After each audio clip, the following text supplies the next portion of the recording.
ဒီအဒီမှာရိုနယ်ဒိုမလုံးနိုင်တဲ့အရာကိုလုံးပြခဲ့တဲ့ဘန်စီမာ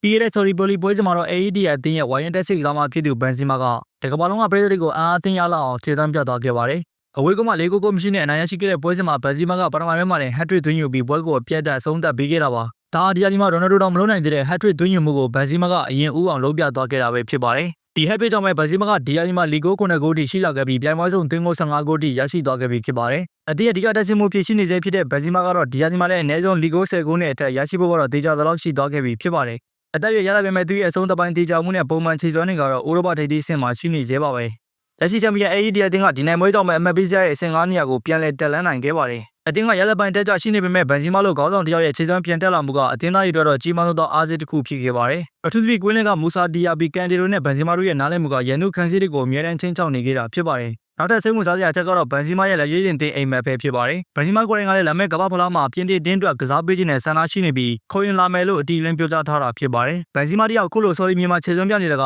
ပြင်သစ်ရဲ့နီးပြဖြစ်သူဒီဒီယာဒက်ချန်အတွက်တော့ခေါင်းကိုက်စရာဖြစ်လာနိုင်ပြီးဘန်စီမာကဒီခြေစွမ်းကိုဆက်ထိန်းနိုင်မယ်ဆိုရင်တော့အမေရိကမြေကကမ္ဘာဖလားမှာပြင်သစ်သားကြီးကိုပြန်လည်မြင်တွေ့ရဖို့အခွင့်အရေးရှိနေပါတယ်။ဆော်ရီလီရဲ့ဂိုးတီးပင်ရဆုတဲ့ရိုနယ်ဒိုနဲ့ဘန်စီမာတို့ရဲ့အားပြတ်မှုကလည်းအခုဆိုရင်ပိုပြီးအချိန်တက်လာခဲ့ပါပြီ။ရိုနယ်ဒိုကအမြဲတမ်းဂိုးတွေသွင်းနေပေမဲ့ဘန်စီမာကတော့ hat-trick နဲ့အတူသူ့ရဲ့အဆင့်တန်းကိုတက်တည်ပြလိုက်တာဖြစ်ပါတယ်။ဒီဝိုင်းရင်ကစားမကြီးတို့ရဲ့အားပြတ်မှုကဆော်ရီလီကိုတကမ္ဘာလုံးကပိုပြီးစောင့်ကြည့်ရအောင်ဆွဲဆောင်နေတာပဲဖြစ်ပါတယ်။အနေဆုံးပဲဆိုတော့ကာရင်ဘန်စီမာကဆော်ရီလီမှာသူ့ရဲ့ king ဆိုတဲ့ဂုံပုတ်ကိုပြန်လည်ထူထောင်နေပြီဖြစ်ပါတယ်။ဒါကြောင့် hat-trick သွင်းတွေနဲ့အတူအချိန်ရလာတဲ့ဘန်စီမာက AED ကိုချန်ပီယံဆုဖလားတွေစီကိုပြန်လည်ပို့ဆောင်ပေးနိုင်မလားဆိုတာကတော့ရင်ခုန်စရာကောင်းနေပါတယ်။